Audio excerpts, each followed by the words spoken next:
अस्सलाम वालेकुम।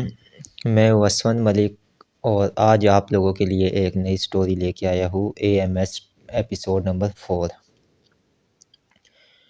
आज आप लोगों के लिए जो मैं स्टोरी लेकर आया हूँ, आज जो आप लोगों के लिए मैं कहानी लेकर आया हूँ, ये जो कहानी जो मुझे मौसूल हुई है, ये हुई है इंडिया से, भारत से। और बहुत ही ये डरावनी और सच्ची कहानी है जो उनके ख़ानदान का एक वाक़या था। और जिन्होंने ये भेजी है उनका नाम है नियाज़ी ख़ान। और तकरीबन ये कहते हैं कि हमारे ख़ानदान से ये वाक़या, वो कहते हैं कि हम सुनते सुनते नियाज़ी ख़ान कहते हैं कि हम तक पहुंचा था और उन्हीं के ख़ानदान में ये वाक़या हुआ था। और बहुत ख़ौफ़नाक, ये बहुत पुरानी कहानी है। इसमें कोई, वो कहते हैं, वक्त हमें बिल्कुल हम बता भी नहीं सकते, लेकिन जो कि जब बचपन से, जब वो कहते हैं बड़े हुए तो हमने ये वाक़या सुना, हम तक पहुंचा, हमारे से पहले भी उन तक पहुंचा। लेकिन वो कहते हैं कि हमारे ख़ानदान का सच्चा वाक़या आज भी, वो कहते हैं कि जो हमारे बाप दादा थे वो हमें इस वाक़े का बताते थे। बहुत ही ये ख़तरनाक और ख़ौफ़नाक कहानी है। ये वाक़या उन्होंने मुझे फ़र्ज़ी नाम बताया है, यूसुफ़ ख़ान, जो कि उनके परदादा थे काफ़ी पुश्तों से पीछे, जिनके साथ ये वाक़या हुआ था। और कहते हैं दिल दिला देने वाला ये वाक़या हुआ था। और इसके इफ़ेक्ट वो एंड पे मैं बताऊँगा कि अभी तक जो उनके ख़ानदान में चलते आ रहे हैं। वो कहते हैं हमारा जो ताल्लुक़ है वो ख़ान फैमिली से था, पठानों की फैमिली से था। और भारत ही के अंदर, हिंदुस्तान के अंदर, पाकिस्तान जब नहीं बना था, हिंदुस्तान एक ही था पूरा। तो वो कहते हैं कि हमारी जो उनकी हिस्ट्री उन्होंने ये बताई कि हम यहीं पे, कहते हैं, हम भी पैदा हुए और बाकी भी जो है ना हिंदुस्तान के अंदर ही एक जगह है, वहाँ पे वो कहते हैं कि हम सारे मतलब हम, हमारे बाप दादा सब वहीं पे जो है ना माइग्रेशन, हिजरत करके आए। अब ये जो वाक़या मैं सुनाने जा रहा हूँ, ये है यूसुफ़ ख़ान का।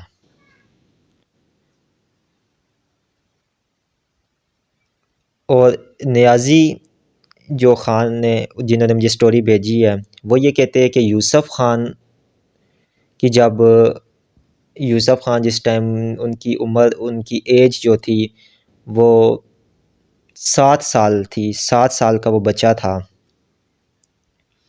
तो एक, जिस जगह के ऊपर वो रहा करते थे, कहते हैं कि उससे कुछ दूर एक पुराना खंडर सा उस वक़्त बना हुआ था।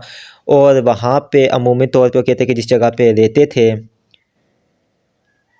यूसुफ़ ख़ान, और तो उधर से थोड़ा-सा कोई 10 मिनट के फ़ासले पे एक बहुत बड़ी नहर, एक बहुत बड़ा जो है ना दरिया नुमा नहर, वो कहते हैं कि बहती थी। और उस जगह के ऊपर बाकायदा जहाँ पे वो रहते थे, वो कहते हैं कि वो वहाँ पे जंगल सारा होता था। और यूसुफ़ ख़ान कहते हैं कि 7 साल की उम्र थी उनकी, और बेइंतहा खूबसूरत, एक अच्छा ख़ासा वो जवान भी, अभी इतना मतलब नहीं, लेकिन 7 साल का बच्चा था, लेकिन बहुत खूबसूरत। कहते हैं कि जो उसको देखता था वो एक मर्तबा देखता रह जाता था। यूसुफ़ जो था वो इतना खूबसूरत था। और कहते हैं कि दूर-दूर से लोग ये बात बोलते थे, जो यूसुफ़ के जो बाप था, यूसुफ़ के जो अब्बू थे, उनको वो बोला करते थे कि इस अपने बेटे को अपने पास सँभाल के रखा करो, इसको अपने पास रखा करो, इतना खूबसूरत है कि लोगों की नज़रों में ही आता है।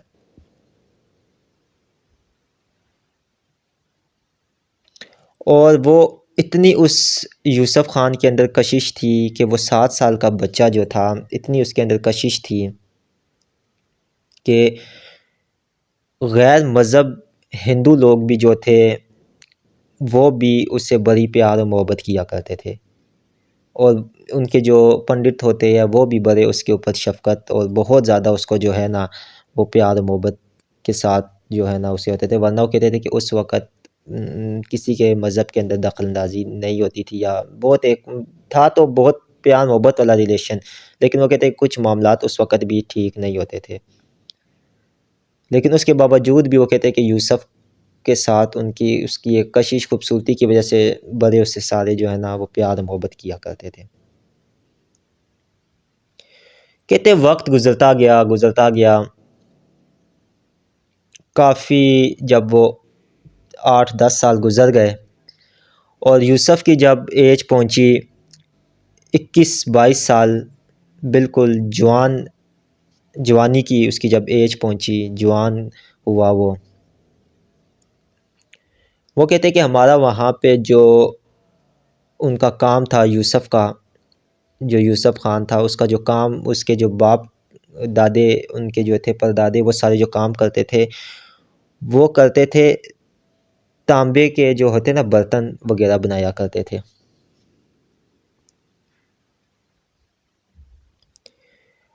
तो एक दिन कहते कि जो उनके मुताबिक नियाज़ी ख़ान के कि हम तक जो वाक़या जिस तरह पहुँचा एज़ इट इज़, अब मैं आपको उसी तरह सुनाता हूँ कि यूसुफ़ खान कुछ मतलब जो है ना जिस टाइम 22 साल की उम्र में वो पहुँचा, तो उसने अपने जो है ना बाप के साथ तांबे के बर्तनों का जो काम है वो सीखना, वो बनाना शुरू कर दिया।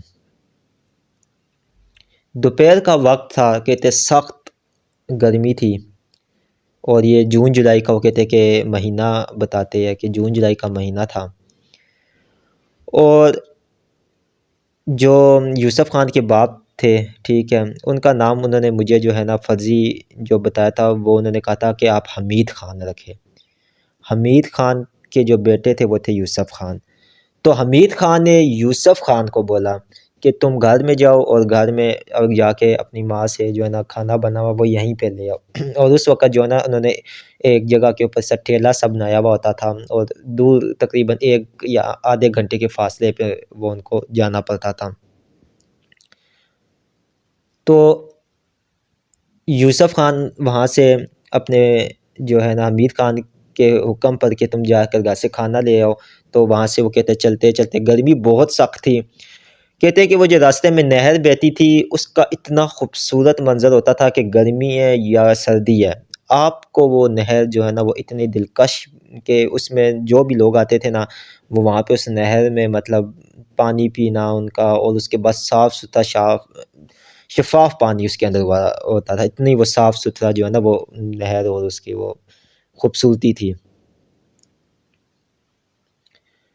तो वो कहते हैं कि यूसुफ भी आया वहाँ से और उसके आस-पास अमरूद के बहुत ज़्यादा दरख्त थे। वो कहते हैं अमरूद लातादाद उसके गिर्द लगे थे और वो भी कहते हैं कि वो किसी का एक किस्म का बाग ही था, लेकिन ये है कि वहाँ पे लोग जो उस वक़्त के छोटे लड़के हुए कर थे या लोग जो थे ना, वो अमरूद वग़ैरह वहाँ से तोड़ा करते थे। तो यूसुफ खान आया, उसने देखा कि अमरूद वग़ैरह लगे हुए हैं, कोई मतलब कच्चे अमरूद है या कुछ भी है, तो वो उसने ऊपर नज़र वग़ैरह लगी, लेकिन उस वक़्त मौसम इस तरह का नहीं था कि अमरूद वग़ैरह लगे हैं। लेकिन ये है कि उसको प्यास लगी और एक अमूमन वहाँ पे पानी वग़ैरह जो पीते हैं इस तरह वहाँ पे उसने पानी पिया और वो चलने शुरू हो गया। वो कहते हैं कि थोड़ा-सा आगे ही गया होगा कि उसको पीछे से किसी ने आवाज़ दी, यूसुफ रुको। कहते हैं कि उसने जिस टाइम पीछे मुड़ के देखा तो एक बूढ़ी औरत, बहुत बूढ़ी औरत थी। उसने कहा, यूसुफ बेटा किधर जा रहे हो? तो उसने यूसुफ ने पीछे मुड़ के वो देखा तो उसने कहा, अम्मा जी मैं घर जा रहा हूँ।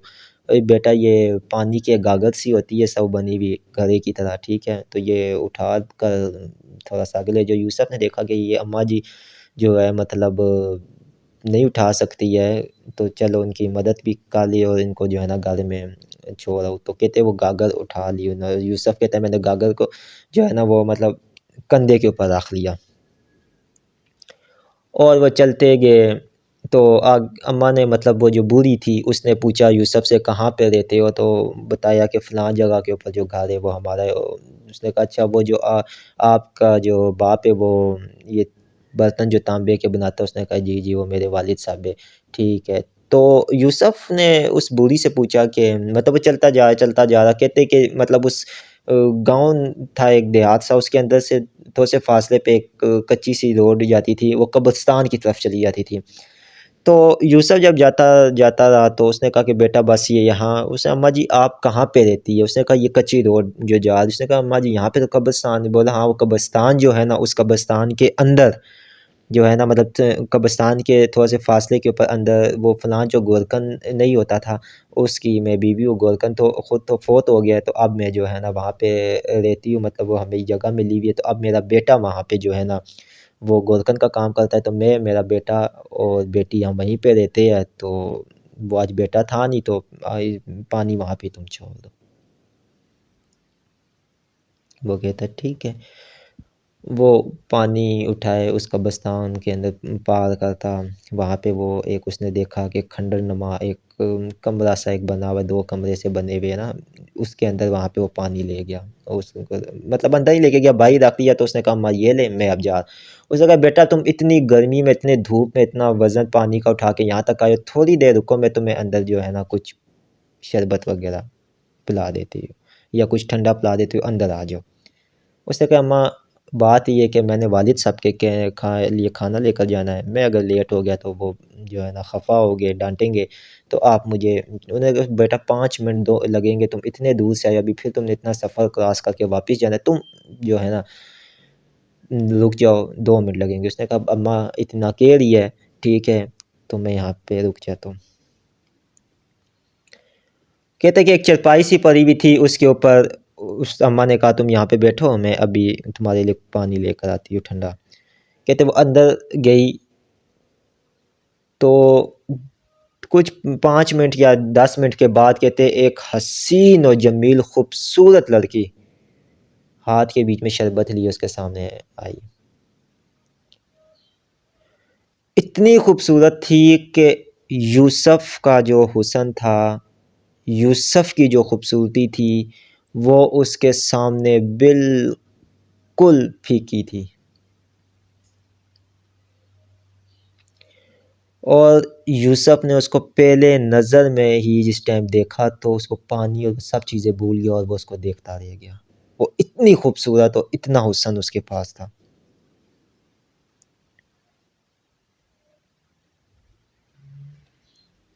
तो उसने यूसुफ़ को पानी पेश किया, यूसुफ़ उसको देखता रहा।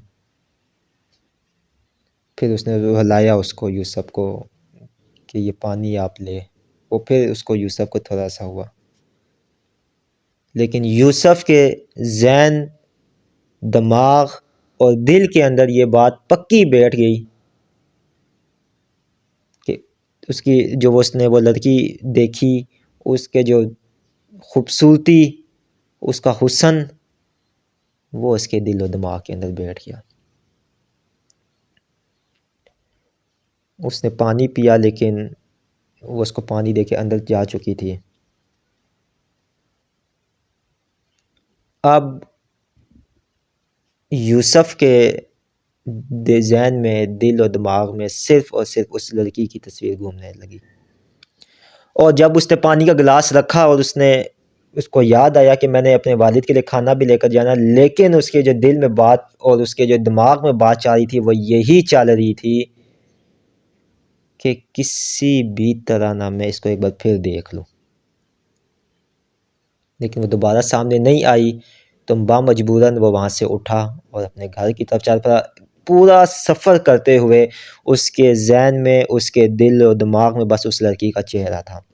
और वो घर गया, घर में खाना उसने उठाया, दुकान पे अपने बाप के साथ गया, वहाँ पे रखा और बस उसके ज़हन और दिमाग में उस ही लड़की का जो है ना एक उस सैर, उसका एक जादू उसके दिमाग के ऊपर जो था वो तारी हो चुका था।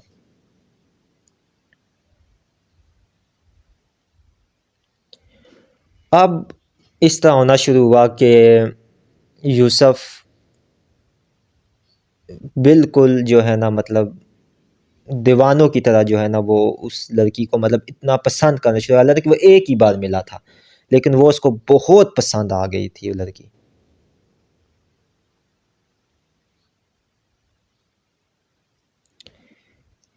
तो कुछ दिन गुज़रे, जुमेरात का दिन था, मगरिब के वक़्त, मगरिब के बाद की ये बात थी कि कहते उस टाइम मगरिब जो थे ना, मगरिब से पहले वहाँ पे जो वो एक ठेला सा, गाँव नमा था, देहात था हिंदुस्तान में वो, तो वो वहाँ पे वो ठेला सा बस जो है ना बंद करके चाहते थे। तो कहते कि जो था ना यूसुफ़, वो भी रात को अपना वो ठेला जो था वो बंद करके आ रहा था। और आते आते उसने अपने रास्ते में उसको दोस्त मिले, उसके साथ गप वगैरह करते करते कोई रात का 7 या 8 का टाइम हो गया।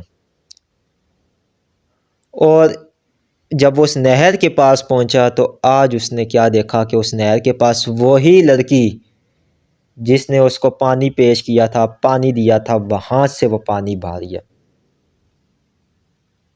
और यूसुफ ने उसको वाज़िया तौर पे देख लिया।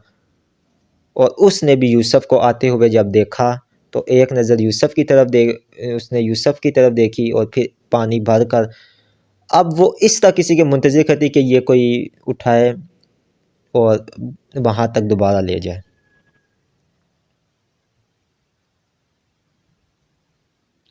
यूसुफ पास आया तो उसने यूसुफ को उसका नाम लेके मुखातिब किया, यूसुफ। तो उसने कहा जी आपने मुझे बुलाया। उन्होंने कहा जी, उसने आगे से उस लड़की ने बोला जी ये मेरे साथ पानी, आप उस दिन मेरी वालदा की मदद के लिए आए थे, आज भी हमारा भाई घर में मौजूद नहीं है, आप ये जो पानी का कासा है, ये गागर है, ये घड़ा जो है, इसको उठाए और घर तक ले जाए। मुझे कहते हुए शर्मिंदगी महसूस हो रही, लेकिन इस वक्त कोई है भी नहीं और आगे रास्ता भी वीरान है, में से उठाया भी नहीं जाएगा। मैं किसी का इंतज़ार करते कि कोई आए या कोई जिसके साथ ये मैं उठवा के वहाँ तक ले जा सकूँ। अमूमन वो कहता है कि रियाज़ी ख़ान ये कहानी बताते कहते हैं कि अमूमन उस वक़्त उस टाइम के ज़माने में वो ऐसा मुकाम था जहाँ पे पानी साफ़ भरते थे लोग।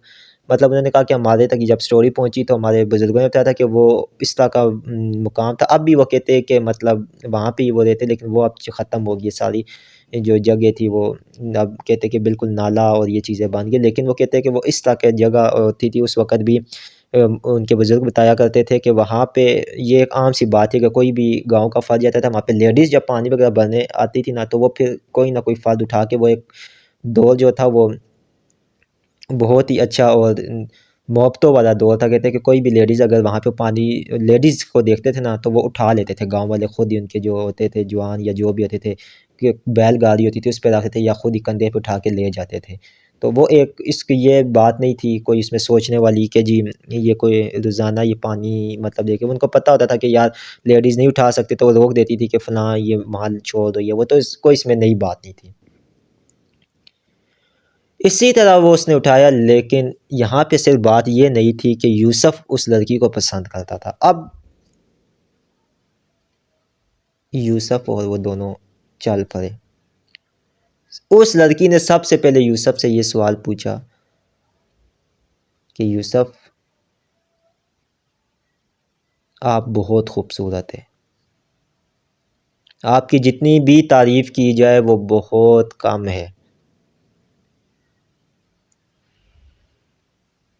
जिसके जवाब में यूसुफ ने उस लड़की को ये बात बोली कि मेरी तो कोई खूबसूरती या मैं तो इतना खूबसूरत नहीं है, जितनी खूबसूरत आप हैं, जितना हुस्न अल्लाह ने आपको दिया है, उसके आगे तो मैं कुछ भी नहीं हूँ। तो वो लड़की मुस्कुराने लगी और इसी पे इस यूसुफ ने उस लड़की से सबसे पहले पूछा कि आपका नाम क्या है?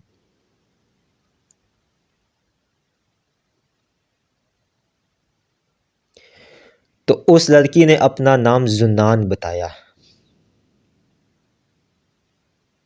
उसने कहा कि मेरा नाम ज़ुन्नान है।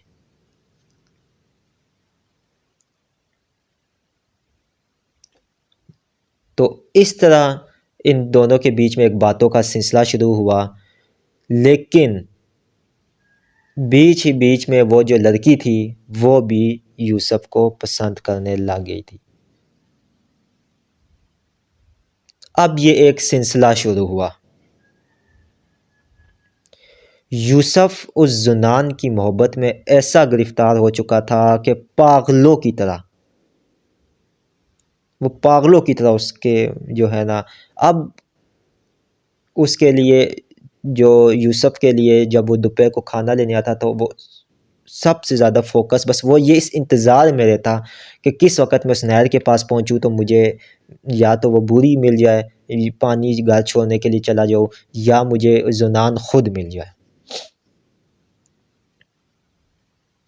लेकिन 2 से 3 दिन गुजर गए, 4 दिन गुजर गए। 5वें दिन शाम ही के टाइम, रात ही के टाइम दोबारा यूसुफ जब अपना वो ठेला बाप का बंद करके आ रहा था, तो उसने क्या देखा कि रास्ते में वही जुनान दोबारा वो उस गागर को लेके खड़ी हुई है और बोल रही है, यूसुफ इसको उठा लो। आज यूसुफ ने उससे पूछा कि इतने दिन हो गए आप या आपकी जो वालदा थी वो आई नहीं पानी भरने। तो आगे से मुस्कुराने लगी। उसने कहा कि हम लोग कहीं गए हुए थे, आज आए हैं वापस, तो पानी ख़त्म था तो मैं इस वक्त पानी लेने के लिए आई हूँ। तो इसने बोला कि इसका मतलब आप हमारा इंतज़ार करते रहे हैं। तो जिसके यूसुफ ने उस टाइम उसको बोल दिया कि हाँ, मैं जो है ना तुम्हें बहुत ज़्यादा पसंद करता हूँ। मैं बल्कि पहले दिन ही से, जिस वक़्त उसने आपके घर आया था, आपने मुझे पानी पेश किया था, मैंने आपको देखा था, तो आप मुझे बहुत पसंद आ गई है। तो ज़ुन्नान ने भी ये बात बोली कि आप भी मुझे बहुत अच्छे लगे, बहुत, मैं भी आपको पसंद करती हूँ। अब ये दोनों की तरफ से इज़हार मोहब्बत था। अब दोनों ने अपने दिल की बातें एक दूसरे को बोल दी थी। अब इनके अंदर सिलसिला जो शुरू हुआ वो ये शुरू हुआ कि हमने रात को फ़लाँ वक्त फ़लाँ कब्रिस्तान के उस जगह के ऊपर मिलना है और हमने बातें करनी है। यूसुफ उस लड़की की सैर में इस तरह का डूबता गया, उसको सिर्फ़ और सिर्फ़ उस लड़की का हुस्न और ख़ूबसूरती नज़र आती थी, और दिन ब दिन वो लड़की पहले से ज़्यादा खूबसूरत होती चली गई, और वो उसकी मोहब्बत में गिरफ़्तार होता होता इस गहराई तक गिरफ़्तार होना शुरू हो गया कि अब उसने बोला कि फ़लाँ कब्रिस्तान की जो पीछे दरख्त है, या वहाँ आप आना और वहाँ पे हमने बातें करनी, और ये एक सिलसिला शुरू हो गया। रात को यूसुफ 7, 8, 9 बजे उस कब्रिस्तान में उस दरख्त के पास पहुँच जाता, और वो इतनी बातें करते कि उसमें ना रात का 1, 2 के 3, 4 बजे तक वो टाइम स्पेंड करते, और सुबह कहते कि फजर तक भी होना शुरू, और ये एक सिलसिला चला, कम से कम 5 से 6 मंथ चला, और उसके बीच में सर्दियाँ आन पहुंची, और घर वालों को यूसुफ ये बोल कर जाता था कि मैं फ़लाँ जगह के ऊपर एक काम मुझे मिला है, वहाँ पे चौकीदारी करनी होती है, तो मैं वहाँ पे चौकीदारी करने जा रहा हूँ। सुबह के टाइम वाजिब सबके साथ, और शाम के वक्त जो है उनके साथ, जो रात के टाइम है ना, वो उस लड़की के साथ, जुन्नान जो थी उसके साथ वो बातें करने के लिए उस दरख्त के नीचे पहुँच जाता था। एक दिन ऐसा हुआ कि उस कब्रिस्तान, उस दरख्त के करीब से एक, जो हमीद ख़ान, यूसुफ ख़ान का जो बाप था, हमीद ख़ान, उसका दोस्त, हमीद ख़ान का दोस्त वहाँ से गुज़रा, तो उसने रात को 1 बजे का वक्त था, वो कहीं दूर से आ रहा था और बहुत टाइम बाद वो आ रहा था। तो उसने जब गौर से देखा, उसने कहा ये तो यूसुफ है, और यूसुफ इस दरख्त के नीचे किसके साथ बातें कर रहा है। काफ़ी फासले पे था, जब उसने गौर किया तो उस दरख्त के नीचे सिर्फ़ और सिर्फ़ यूसुफ अकेला मौजूद था, और यूसुफ बातें करी जा रहा, लेकिन सामने कोई भी नज़र नहीं आ रहा। यूसुफ बातें कर रहा है, यूसुफ को नज़र आ रहा है, लेकिन हमीद ख़ान का जो वो दोस्त है उसको नज़र नहीं आ रहा है।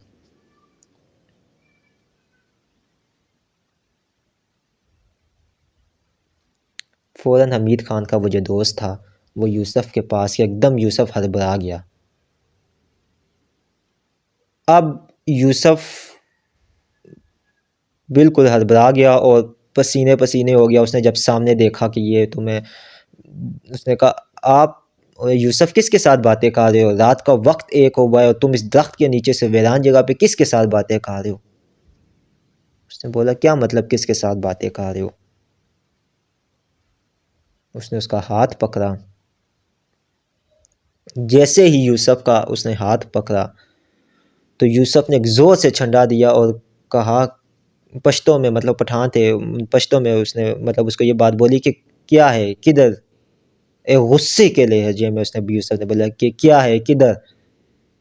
उसने बोला यूसुफ तुम ठीक तो हो, तुम इस जगह पे चलो मेरे साथ। उसने बहुत कोशिश की लेकिन यूसुफ को जब गुस्सा आया उसने फुल फोर्स में उसको एक फुल ताकत के साथ उसको एक जो है ना धक्का दिया और वो काफ़ी दूर तक वो जाके गिरा। वो जो हमीद खान का दोस्त था वो यूसुफ को बचपन से जानता था। उसकी आंखों के सामने यूसुफ बड़ा हुआ, इतनी बदतमीजी या इतनी बदलियाजी वो कभी भी नहीं कर सकता था जिस तरह आज उसने किया। वो फौरी उसने कहा कि मैं घर जाके इसके बाप को बताता हूँ कि कोई ना कोई तो मसला है और ये आने को तैयार नहीं है।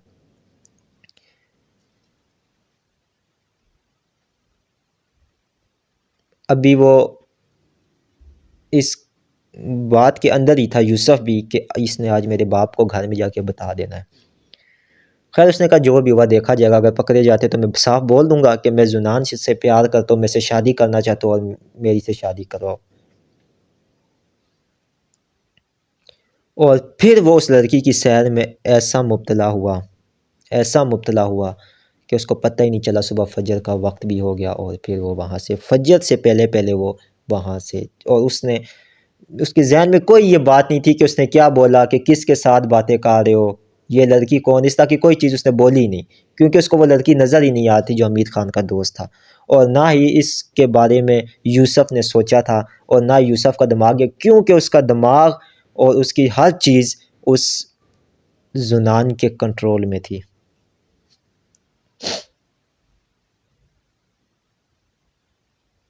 वो घर पहुंचा, सो गया। सुबह उठा, उसके वालिद साहब इसी तरह हमीद खान जो थे वो उठे, यूसुफ बेटा उठो। और अमूमन उसको लगा कि पता नहीं रात को जो यूसुफ खान का दोस्त था वो हमीद खान का जो दोस्त था वो पहुंचा ही नहीं या क्या। अभी वो नाश्ता करके अपने काम पे जाने ही दोनों लगे थे, यूसुफ खान और हमीद खान के बाद शोर की आवाज़ आई।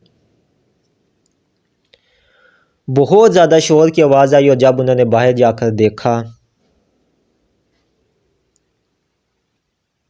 तो वो क्या देखते हैं कि उस नहर से थोड़ा सा फासले के ऊपर बैलगाड़ी के, जो बैलगाड़ी होती है उसके बड़े बड़े रिंग नुमा टायर होते हैं, उसके अंदर काफ़ी गैप होता है।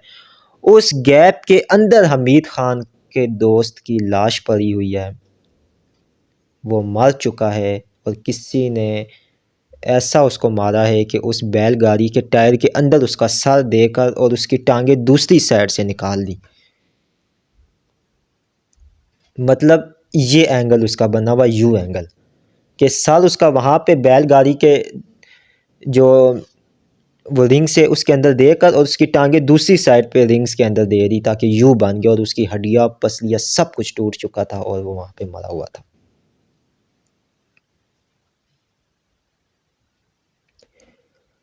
अब ये वो वक्त था कि जिस वक्त यूसुफ भी शदीद डर गया कि रात को तो ये हमारे पास से गया था, तो ये क्या हुआ है, किसने मारा। उस वक्त के हिसाब से जो भी वो उनकी होती थी इन्वेस्टिगेशन वगैरह ये वो, तो उसमें ये हुआ कि हो सकता है कोई डाकू या वहाँ पे चोर डाकू वगैरह भी होते थे, क्योंकि उसके पास जो सामान वगैरह था वो कुछ भी नहीं मिला था। तो वो ये केस हो गया, वो ये चीज़ उस पे साबित होगी या उस पे चली गई कि जो है ना ये डाकू या उनका काम है, तो वो कहीं रात को लेट आया तो कोई डाकू या चोरों ने जो है ना इसको, जो भी हुआ मामला, तो ये वो केस हो गया। तो वो बात आगे पीछे होकर सब कुछ, लेकिन एक गाँव में एक जो है ना बड़ा वो ख़ुसूसन हमीद ख़ान के लिए बहुत बड़ा सदमा था कि उसके बचपन का, हमीद ख़ान के बचपन का दोस्त था वो, जो कि अब इस दुनिया से जा चुका था और मर चुका था।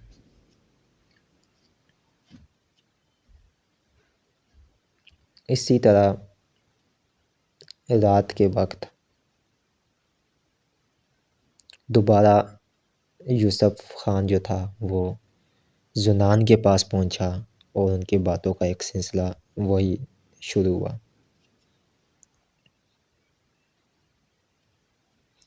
और यूसुफ खान ने जुनान को बताया कि इस तरह वो रात को जो चाचा आए थे हमारे पास वो आज सुबह मर चुके थे। सब आगे से जुनान ने बोला हाँ वो सुबह मैंने भी उनका खबर सुनी, बहुत अफसोस हुआ। तो इस तरह करके वो बात आगे पीछे गोल मटोल कर दी गई।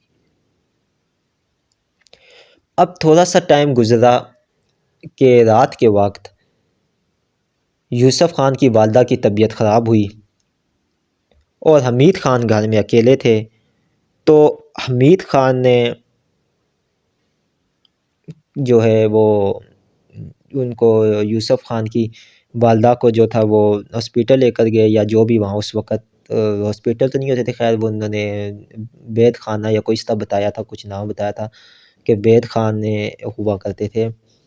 वहाँ पर वो लेकर गए उसको, और वहाँ पे जो भी उनकी इलाज या कुछ भी करवा के वापस लेके आए। अब यूसुफ खान के जो वालिद थे हमीद खान, उन्होंने सुबह कुछ सामान लेने भी जाना था। और अब सवाल ये पैदा हुआ कि यूसुफ तो जा चुका है वहाँ पे चौकीदारी करने, लिहाजा आज यूसुफ के वहाँ पे जाकर उसका जो मालिक होगा उसको वो कहना पड़ेगा कि 2 दिन के लिए मेरे बेटे को छुट्टी दो, ताकि घर के बीच में जो है ना बाकी मामलात वगैरह जो है ना देखे जाए। अच्छा, इन्हीं दिनों में एक बात मैं आपको बताना और भी भूल गया कि यूसुफ खान का एक भाई था जो कि काफ़ी यूसुफ खान से 3 से 4 साल छोटा था। वो मदरसे की तालीम हासिल करने के लिए किसी दूसरी जगह के ऊपर गया हुआ था, किसी दूसरे इलाके में गया हुआ था।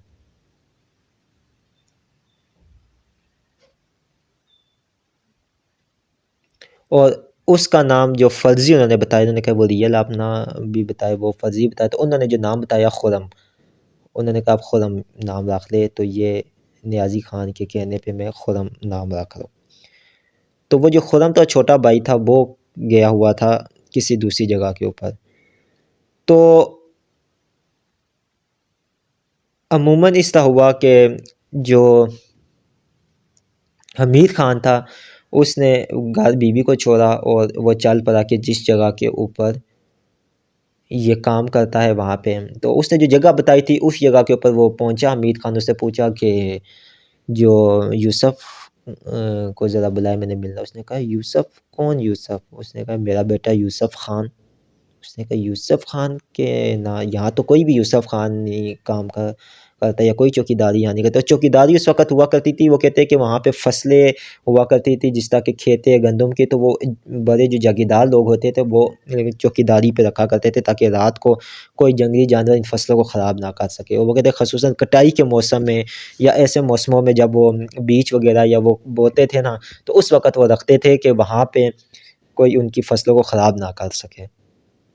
तो वहाँ पे बहुत ज़्यादा लोग जो है ना वो चौकीदारी करते थे, जागीरदार लोग उनको जो है ना तनख्वाह या जो भी वहाँ पे मुआवज़ा होता था वो देते थे। तो इसी तरीके से उन्होंने जो है ना वो परेशान, उसने कहा यहाँ पे यूसुफ नाम का कोई है ही नहीं। उसने कहा कोई और जगह तो नहीं बताई थी। उसने कहा यहाँ पे है भी एक ही जगह और इसके अलावा कोई और जगह नहीं है। उसने कहा था कि मैं यहाँ पे जॉब करता हूँ, यहाँ पे चौकीदारी करता हूँ, और यहाँ पे तो इस यूसुफ खान के नाम से कोई है ही नहीं है। वो परेशान होके वापस आया। अब क्योंकि हमीद खान वो जिस टाइम सुबह यूसुफ वापस आया तो उसने कोई बात नहीं की। उसने कहा बेटा किस जगह पे तुमने मुझे बताया था कि तुम जो हो चौकीदारी करते हो फलां खेत में? और उसने कहा वो जो जागीरदार साहब का खेत है और वहाँ पे। उसने कहा जी। उसने कहा ठीक है। उसने कहा क्यों, आपने क्यों पूछा है? तो उसने कहा वो इसलिए कि रात को तुम्हारी वालदा की तबीयत ख़राब हो गई, तो मैंने कहा कि शायद वहाँ पे चला जाऊँ, लेकिन बहुत दूर था, मैं गया नहीं। इस तरह उसने हमीद खान ने ये बात गोल कर ली।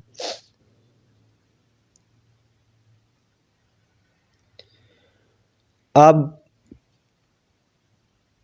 ये वो मंज़र आगे मैं जो आपको सुनाने जा रहा हूँ, यहाँ से भयानक तरीन कहानी शुरू हो रही है।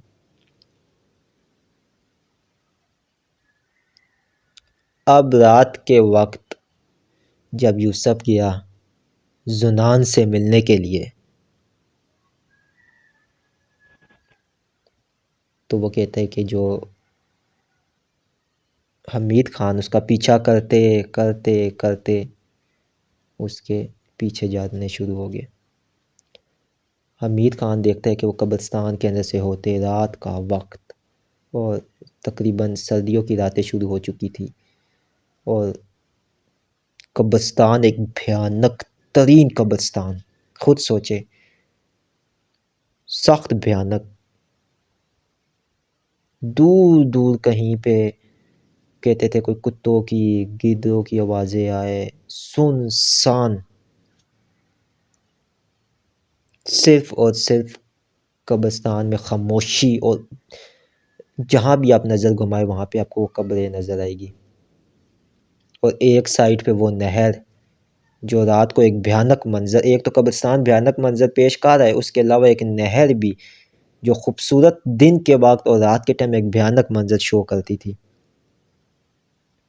और उसका बेटा जो है वो कब्रिस्तान से जाता जाता जाता, वो चुप पीछे से देखता देखता देखता तो एक जगह के ऊपर जाता है, एक दरख्त बना हुआ है।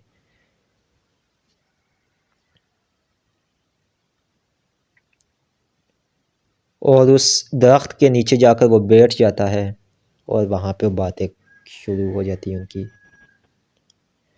अब यूसुफ खान के सामने जुनान मौजूद है, लेकिन हमीद खान को जुनान नहीं नज़र आ रही है, लेकिन यूसुफ नज़र आ रहा है। अब ये वो मंज़र होता है, एक बाप अपने बेटे को देख रहा है कि वो अकेला इस कब्रिस्तान में, भयानक कब्रिस्तान और दरख्त के नीचे बैठा हुआ है और बातें कर रहा है।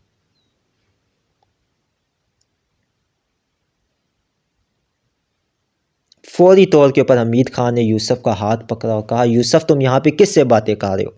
यूसुफ अपने बाप को देखकर एकदम घबरा गया।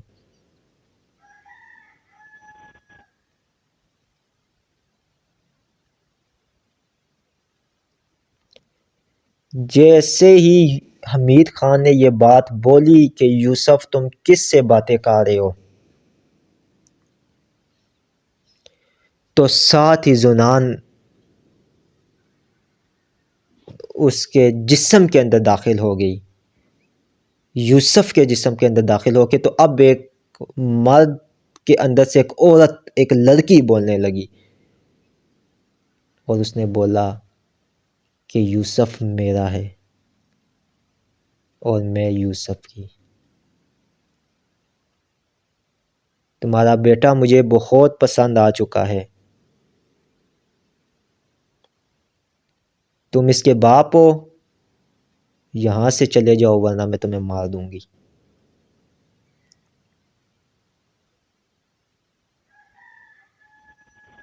ये बात सुनना था कि हमीद खान के पांव तले ज़मीन निकल गई, और वो खौफज़दा होकर उसने अपने बेटे को जब हाथ डालने की कोशिश की तो उसको उसी वक्त हमीद खान को मार दिया गया, उसी वक्त जगह के ऊपर हमीद खान को मार दिया गया।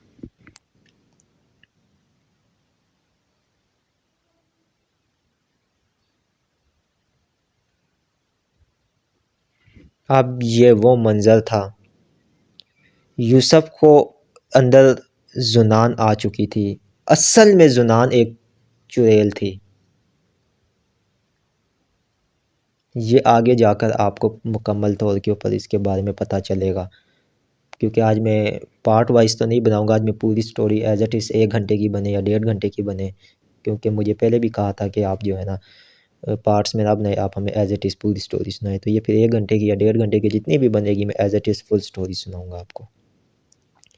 अब ये वो मंज़र था कि यूसुफ को नहीं पता, लेकिन यूसुफ के अंदर वो जुनान चुड़ैल जो थी वो आ चुकी थी, और उसने उसको पहले तो उसने मारा उसके दोस्त को, लेकिन अब हमीद खान को भी उसने मार दिया था, मार चुका था हमीद खान, उसका जो बाप था। लेकिन यूसुफ को कोई होश हवास था। जब यूसुफ अपने नॉर्मल हवास में आया तो उसके सामने कोई लाश, कोई अपने बाप का कुछ भी नहीं पड़ा हुआ था, और वो इसी तरह से बातें करने लगे। बातें करने के बाद वो घर गया, घर जाकर सो गया। जब सुबह उठा तो उसने कहा, मी आज वाजिद साहब नहीं आए जगाने, तो उसने कहा बेटा वालिद साहब तो आपके रात को तुम्हें बुलाने के लिए गए थे। उसने कहा मुझे बुलाने के लिए गए थे, मेरे पास तो नहीं आए हैं। मैंने कहा तुम्हें बुलाने गए थे। अब यूसुफ के हाथ पाँव फूलना शुरू हो गए। फ़ौरन तौर पे बाहर, अभी वो बाहर निकला तो दोबारा गांव में हंगामा शोर शराबा हो गया। जब दोबारा नहर की तरफ गए तो क्या देखते हैं कि यू जो हमीद ख़ान था उसकी लाश नहर के अंदर तैरी थी। लोगों ने बीच में छलांगे मार के उसकी लाश को निकाला, जो कि हमीद ख़ान मर चुका था, ख़त्म हो चुका था। उस चुड़ैल ने हमीद ख़ान को मार दिया था।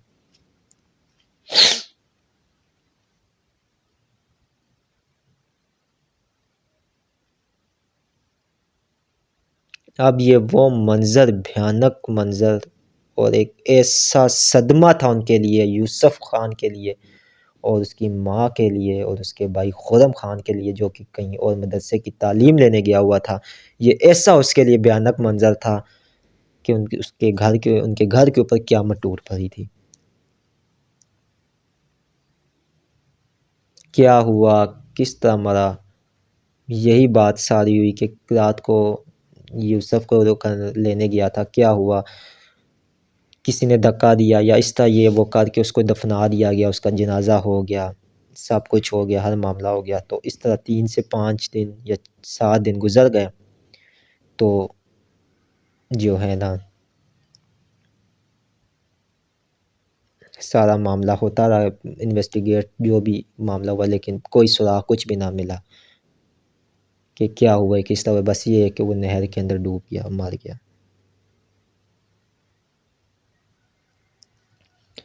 अब 5 से 6 दिन जब गुजर गए तो दोपहर के वक्त जुनान और यूसुफ खान की फिर मुलाकात हुई और यूसुफ खान ने जुनान को ये बात बोली कि अब मैं तुमसे रात के वक्त यहाँ पे नहीं मिल सकता, क्योंकि अब ये मसला है कि मेरे वालिद साहब इस दुनिया से जा चुके हैं। माँ मेरी होती है घर, तो मेरी माँ के पास में अब ये है कि मैं ये चाहता हूँ कि जो है ना, अब मैं अपनी माँ से बात करूँ और तुम्हारा और मेरा रिश्ता हो जाए और हम शादी के बंधन में बन जाए।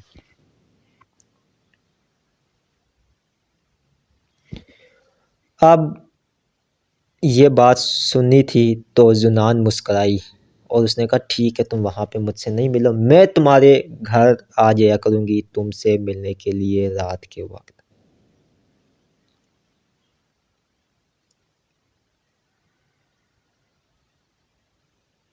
उसने कहा तुम किस तरह आओगी रात को।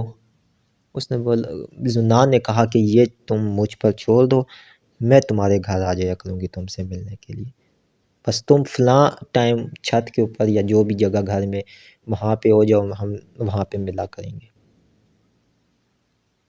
उसने कहा ठीक है, और वो ये बात करके वापस आया। इन्हीं दिनों में जो कि एक ख़त या एक पैगाम भेजा गया माँ की तरफ से खुर्रम को कि तुम्हारा वालिद फ़ौत हो चुका है। तो कहते हो काफ़ी दूर इलाके में था, तो 2 से 3 दिन उसको पैगाम वहाँ पे मिला, पहुँचते-पहुँचते लगे और जब उसको मिला उसने पढ़ा तो वहाँ से उसने भी सफ़र का इरादा किया। अब ये हुआ कि रात के वक़्त 10 से 11 बजे जुनान यूसुफ खान से मिलने के लिए उसके घर आ जाती थी और जो है ना, बहुत ज़्यादा जो इनके अंदर बातें और हुआ करती थी और रात तक हुआ करती थी।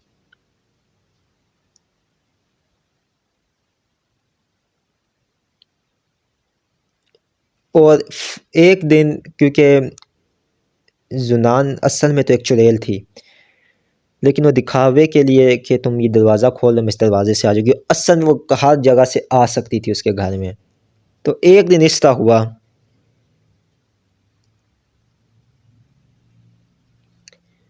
कि जुनान जो दरवाज़ा के थ्रू अंदर आई, उसने दरवाज़ा खोला यूसुफ खान ने। उस ही दिन वो ऊपर दोनों बैठ के बातें कर रहे थे तो खुर्रम जो उसका छोटा भाई था वो भी आ पहुंचा था घर। जब वो घर आया तो यूं ही वो अंदर दाखिल हुआ तो उसने बातों की आवाज़ सुनी, तो वो क्या देखता है कि मेरा भाई चारपाई के ऊपर बैठा हुआ है और किसी से बातें करी जा रहा है। वो चुप पीछे खड़ा हो गया और वो जितनी भी बातें थी उसने जुन्नान के साथ सुन ली, और क्योंकि उसका ताल्लुक़ एक मदरसे से रखने वाला ताल्लुक़ था, तो वो फौरी तौर पे समझ गया कि ये कुछ मामला और है। वो एकदम अंदर दाखिल हुआ, साथ ही उसने कहा अस्सलाम वालेकुम भाई। तो यूसुफ एकदम उसको देख के हड़बड़ा गया। उसने कहा भाई आप किससे बातें कर रहे हो, कौन यहाँ पर बैठा हुआ है?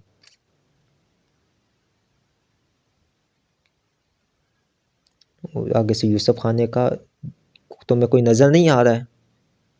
उसने कहा भाई कौन नज़र, आप किससे बातें कर रहे हो? मैं 25-30 मिनट आपकी आधा घंटा बातें सुनता रहूँ, किससे आप बातें कर रहे हो, कौन है यहाँ पे?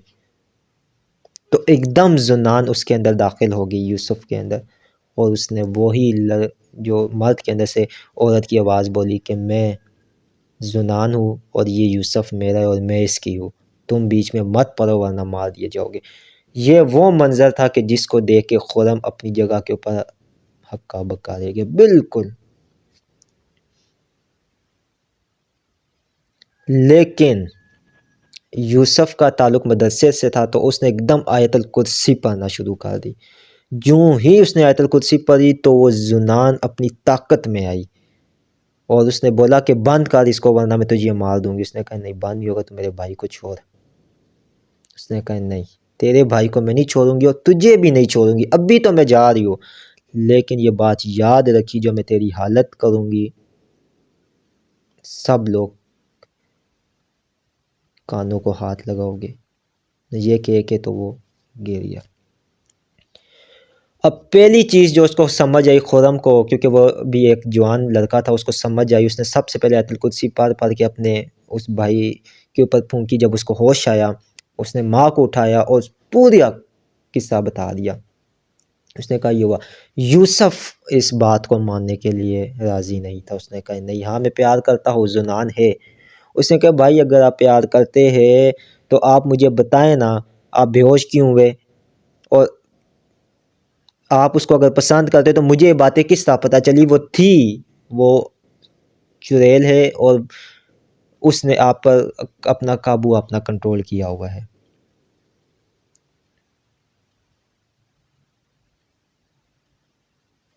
अब जो पहला काम था वो ये था कि किसी भी फ़कीर को, किसी भी पीर को बुलाया जाए। तो लिहाजा जो खुर्रम के उस्ताद जहाँ पे वो मदरसे में थे वो बहुत दूर होते थे। खुर्रम को आते आते 2 से 3 दिन लगे थे। सबसे बड़ी गलती ये हो गई कि खुर्रम ने कहा कि मैं खुद जाता हूँ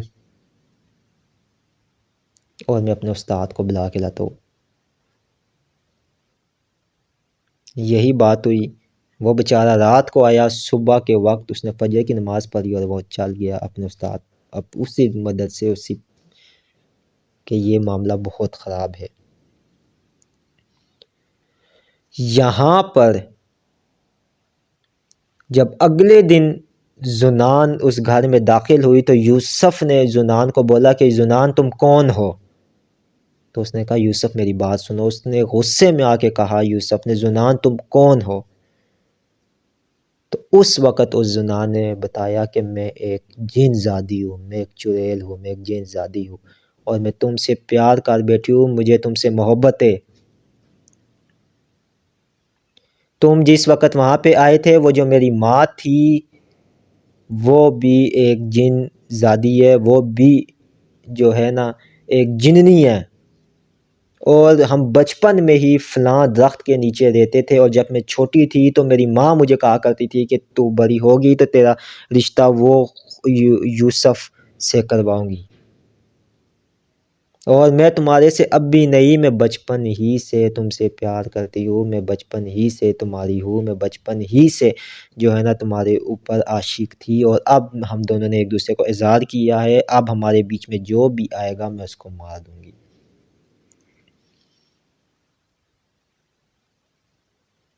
अब यूसुफ को पता चला कि ये कितनी बड़ी गलती हो चुकी है।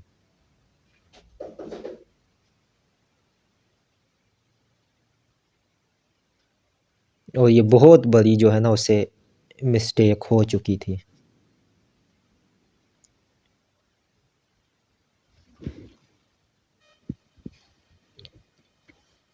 अब उसे इस बात का एहसास हो चुका था कि ये हमसे बहुत बड़ी गलती जो है ना हो चुकी है। उसने कहा, यूसुफ, एक बात तुम अपने दिमाग और दिल में बिठा दो कि ज़रा सी कोई गलती करने की कोशिश की मैं सबको मार दूंगी। अभी ये बात हो रही थी तो पीछे उसकी माँ आ चुकी थी। तो उसने कहा, डायन, तू क्या चाहती है मेरे बेटे से? छोड़ दे इसका पीछा। तू एक चुड़ैल है, कभी भी ये तेरा नहीं हो सकता है। ये कहना था तो उसने पास पड़ी जो कुल्हाड़ी उस वक़्त होती थी।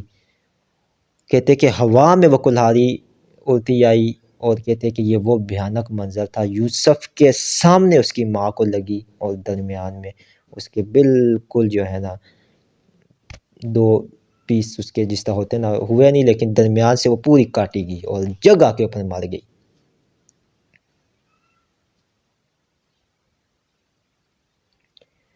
अब पूरे गांव में ये बात फैल चुकी थी कि यूसुफ के ऊपर चुड़ैल आशिक है।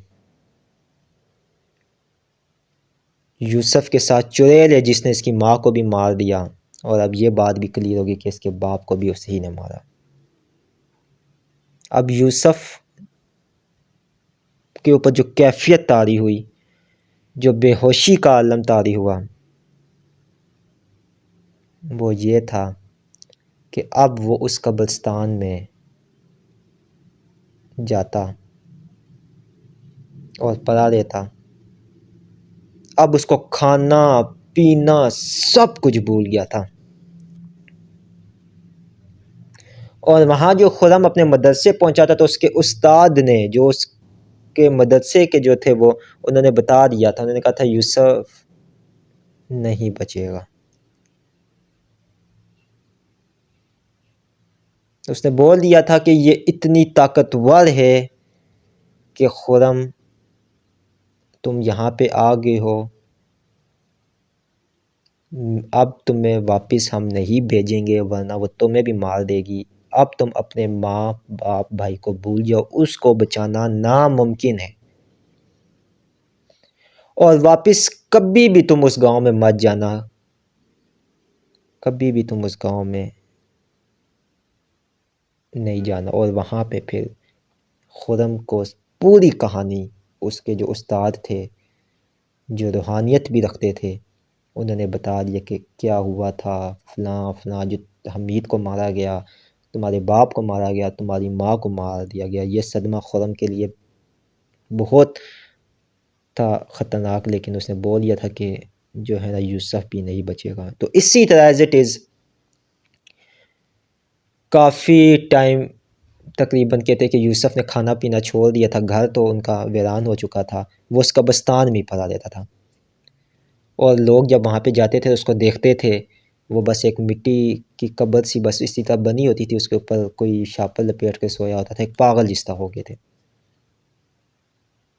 एक दिन इसी तरह कहते हैं कि सुबह के टाइम लोग भाग कर आए कि वो यूसुफ वो मर चुका है। जब लोग वहाँ पर गए, वहाँ पर पहुँचे, तो उन्होंने देखा कि उसका जो ये पूरा सीना है, वो इस तरह किसी चीज़ ने उसको, जिस तरह कुत्ते या कोई चीज़ पंजे मार के उसके अंदर से चीज़ें निकाल देती है, इस तरह उसके अंदर से कोई भी, उसके दिल, गुर्दे, फेफड़े कुछ भी नहीं था, बस ये खुला हुआ था, खून खून था और वो मर चुका था।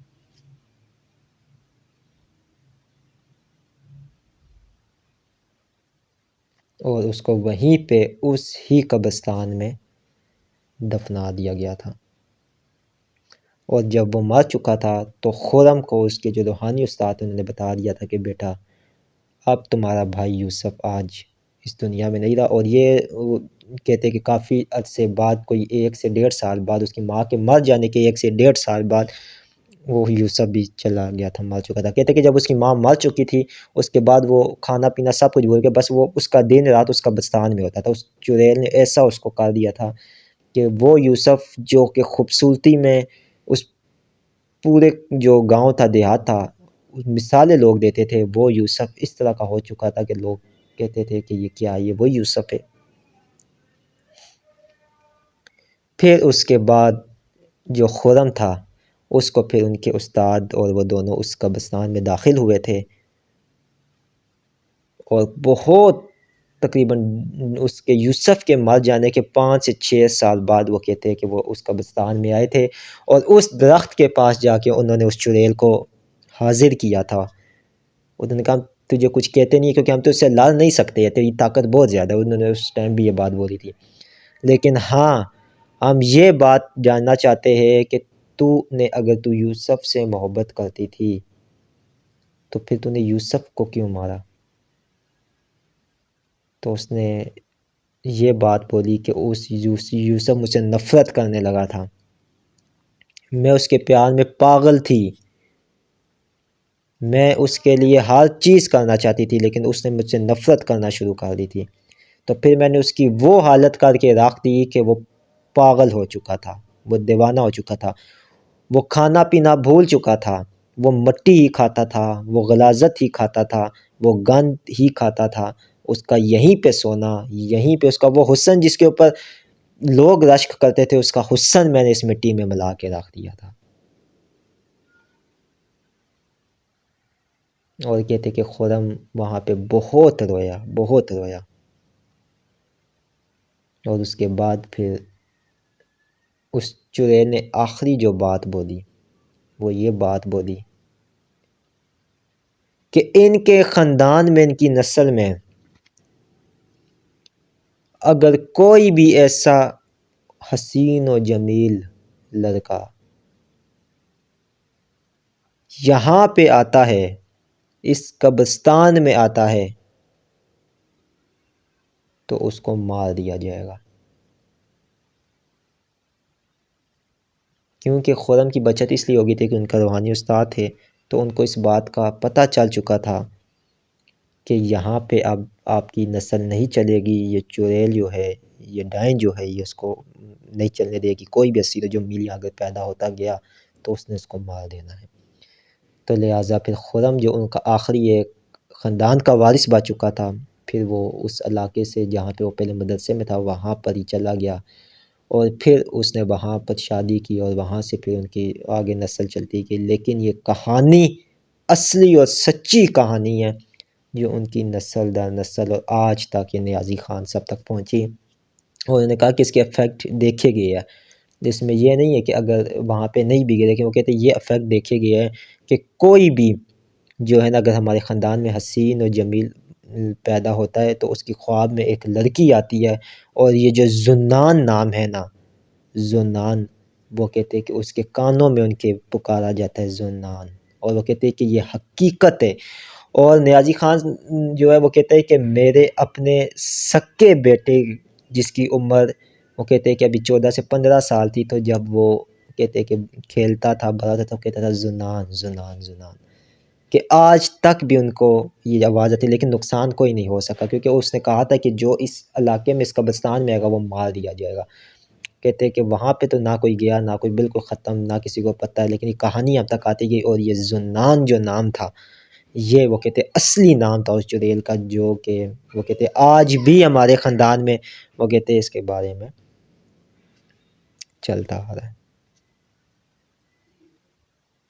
आज भी वो कहते हैं कि ये जो है ना सारा चलता आ रहा है, ठीक है। और स्टेप बाय स्टेप वो कहते हैं कि कोई हमारा हसीन और जमील हो ना, तो वो ख़ुद ही अपने वो खेलेगा या इस बात लाज़मी वो निकालता है जुनान जुनान जुनान जुनान। हम समझ जाते हैं कि इसको, और अब ये क्या है, कहते हैं कि जब 18 साल तक पहुँचता है या 17 साल भी नहीं, 12 से 13 साल बाद की उम्र में होता है ना, तो वो ये होते जुनान जुनान या इस तरह, लेकिन उससे पूछो कुछ बताता नहीं। लेकिन उसके बाद जब बड़े होते ठीक ठाक, कोई उनको नहीं कि क्या है क्यों, आज तक इस राज से वो कहते हैं कोई पर्दा नहीं हटा सका है कि ये क्या होता है, क्यों वो नाम उनको ज़हनों में आ जाता है जुनान। लेकिन कहते हैं ये सच्चा वाक़या हमारे ख़ानदान में चला आया था और भयानक तरीन वाक़या आया था। ये आज की स्टोरी थी, आपको अच्छी भी लगी होगी और इंशाल्लाह ताला आपको मज़ीद भी मैं और भी बहुत ज़्यादा स्टोरीज़ आई हुई है, इससे भी खौफ़नाक स्टोरी आई हुई है। एक पुरानी हवेली की भी स्टोरी मेरे पास है, वो भी इससे भी बहुत ज़्यादा खौफनाक है, उधर भी यही मामलात हुए थे कोई। तो व्हाट्सएप नंबर मेरा स्क्रीन के ऊपर चाह रहा है, जीमेल आईडी भी चाह रही है, आप इसके ऊपर भी स्टोरी भेज सकते हैं, ठीक है। और जो है जीमेल आईडी है उसके ऊपर भी भेज सकते हैं। इसके अलावा जो है हेल्टर्स के ऊपर जिनके अकाउंट्स हैं वहाँ पे भी वो देख सकते हैं, बिलॉगिंग के ऊपर भी वो देख सकते हैं इस स्टोरी को। चैनल को लाजमी सब्सक्राइब करें, ठीक है, ताकि आपके पास नोटिफिकेशन आता रहे। वीडियो को भी लाइक किया करें, शेयर भी करें, ठीक है। बाकी मुझे इजाज़त दें, अल्लाह हाफिज़।